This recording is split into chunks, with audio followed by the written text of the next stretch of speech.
Chris Sewell here, baseball card collector, investor, dealer in that order.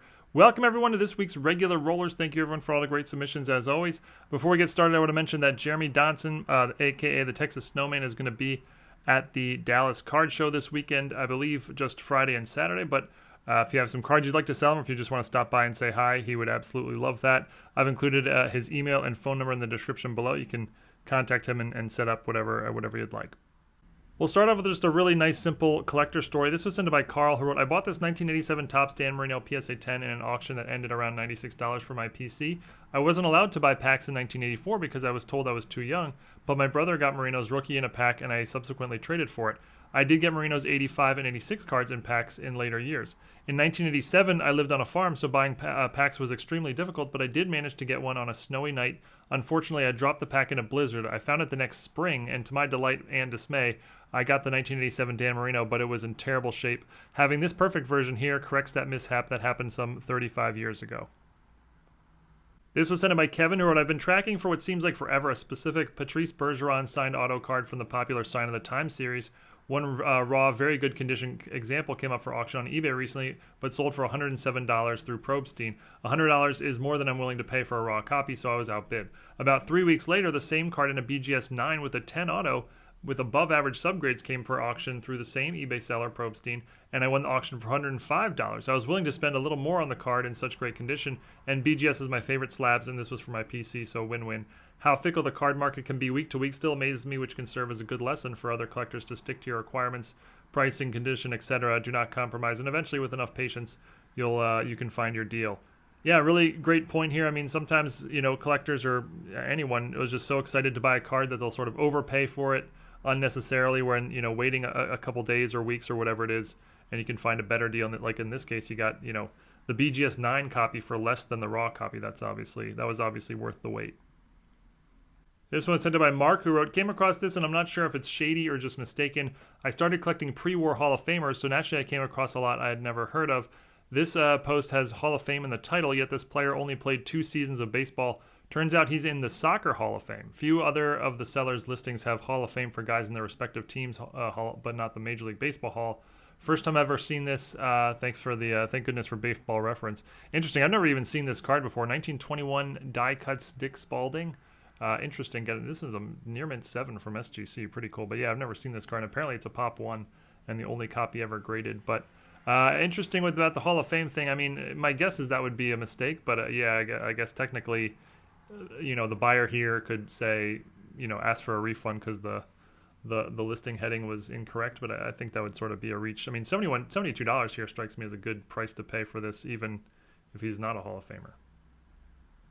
This was sent in by Glenn Heath, who I've done a number of deals with. He sent me a few packages through the mail and always goes very, very smooth.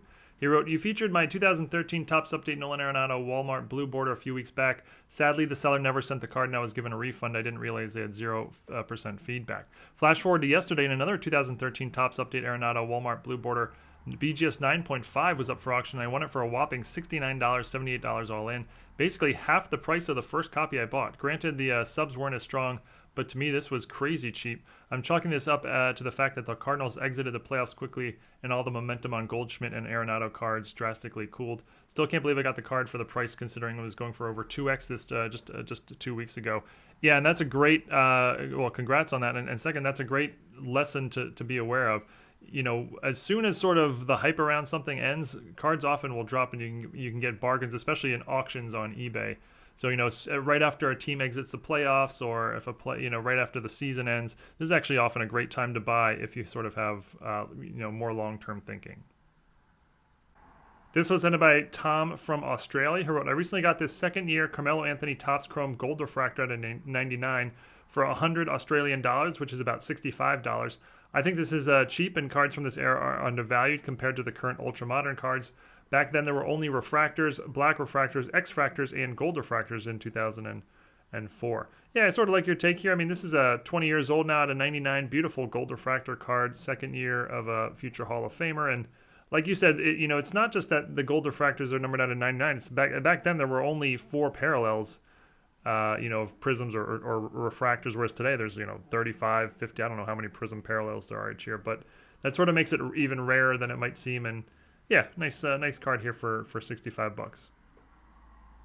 This was sent by Nate, who wrote, I picked up this 1965 Topps autographed Masanori Murakami slash Dick Estelle rookie stars card. I'm slowly putting together the set with as many autos as I can find. Some baseball history, Masanori was the first Japanese player to appear in a major league game here in the U.S. Something else that's pretty cool is in the early 80s, he ended his career with the Nippon Ham Fighters in Japan, which is the same team that Shohei Ohtani played for.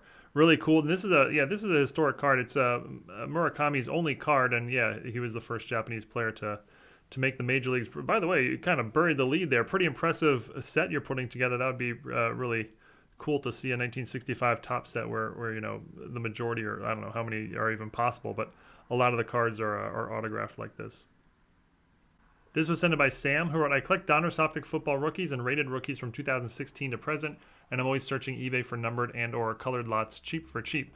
I recently stumbled upon this auction that appeared as though it would go real low. I tossed in my best number, and the last second I won $100 all in. It was for 167 of the 200 2020 Donruss Optic premium set. All cards are numbered to 199, and as you might guess, it's missing the top 25 rated rookies and the top 8 vets, but there's still so much value for what I paid. This was a PC purchase all the way, but I will sell some of the vets through Facebook sales and should at least double my initial investment, and most importantly, I'll be able to keep all the rookies for my collection for free. There were some solid rookies in the lot still, including Trayvon Diggs, Gabriel Davis, and Cam Akers, among others. I like that story. There's breakup value here. You're not gonna make a lot of money if you factor it in your time and But if you're a collector and this is the kind of thing you collect and you can buy a lot like this, and then in the fun of collecting, you can also sell off some of it and get your money back. I like stories like that. I think that's that's sort of how I started, and I think that's really a cool thing to hear.